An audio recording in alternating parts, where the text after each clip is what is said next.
You'll hear me say throughout all of these videos on ethical hacking that enumerating users and groups is important. Actually, username, password, and domain name is an absolute godsend. It makes our job so much easier. It makes the entire attack that much easier. Once you have a username and a password, hopefully a domain name, that really gives you the ability to log in locally. It often gives you the ability to get in remotely.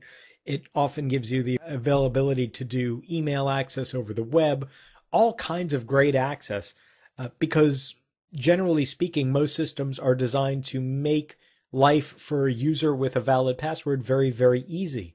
Same thing with an attacker. If an attacker has a username, valid password, domain name, life gets very easy for us. So one of the first steps there is enumerating usernames. Enumerating usernames is far easier than you think. Many companies, I would say most companies that I work with, have a standard for computer names. Laptop computers, desktop computers, anything like that. And that standard usually is the username of the person that actually is assigned to it, possibly with a little suffix like 1 or 2. So for example, my computer might be Mike Dan 3 or Mike Dan Laptop. Well, that's great. If we're scanning a network and we find machines with those names, well, we probably have a username out of that. We probably know a username that is associated with that machine name.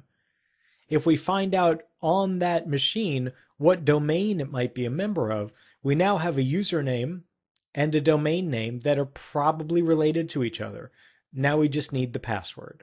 And although it is a little bit harder to get the password than that, once we have it, we've got pretty much everything we need. And in fact, in a lot of cases, we now have a machine that we can remote back into from outside the network and use that to launch further attacks. Fantastic element of information, having usernames and domain names. Having group names is also important, and I'll show you a little bit of information about those. They're a little harder to get than usernames, believe it or not, but that's just more function of usernames being used in inappropriate ways, like as machine name prefixes. And then once we've got all of this information, built up our catalog, built up our data, built up our nefarious network map, we're going to use it all to identify and prioritize based on the results of those.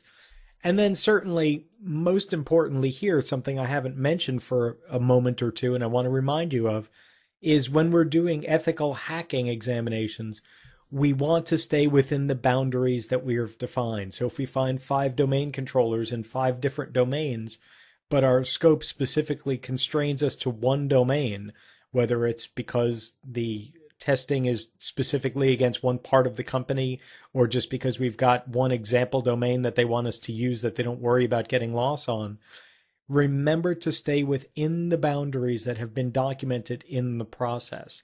Do not attack systems, even if you find them, even if they're super, super tempting. Do not attack or compromise systems that you find that are outside the scope.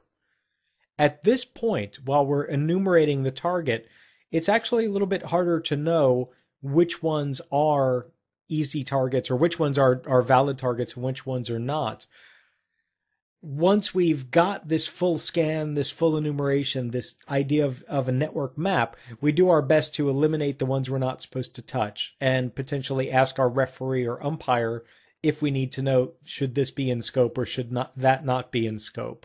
Those kind of questions are important here because we haven't actually attacked anything yet.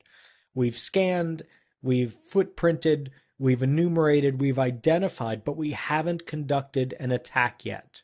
So before we conduct an attack, we should decide these are the priorities and these are the systems that are in or out of bound. That's awesome. That's what gives us a list of targets of interest. And targets of interest are systems that have either recognized usernames. So if the CEO's name is Fred Smith, great. There's a machine called Whack Whack Fred Smith or Whack Whack Fred Smith laptop. Fantastic. I think I know where I'm going first. Easily understood system names. Often they'll have an operating system prefix, or they'll have the word DC in it, or they'll have a region name. These naming conventions are fantastic for administrators, as I mentioned, and they're also great for ethical hackers.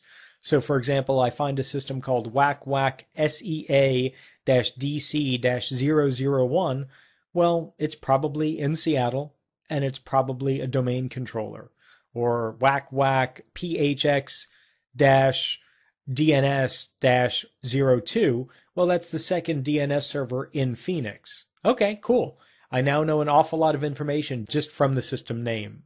Well-known services, exploitable weaknesses is obviously a prioritization if it's within boundaries and gives us something that we can use.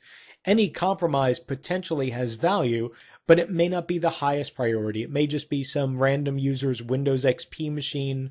It may have an old patch level, but it may not actually be very interesting. No data on there, no credentials that we can use, no launch point. So not that we're not going to hack it, but we may wait to hack it until after we enumerate some of these DNS servers and look around on our domain controllers. Targets that enable you to cover your tracks and get back into systems are also important. So if that XP machine I mentioned earlier is vulnerable, it may not be interesting as a target for the attack, but if we can simply stick a backdoor on there so that we can reconnect easily, or if we can use it to help erase the traces by making the attack look like it's coming from that machine, well, that's a fantastic benefit that we get out of this attack. So it's kind of nice to find those systems early on if they're usable, but remember, it's not something that we want to spend a lot of time attacking. In this phase, it's more about just identifying which systems we'll use for those purposes.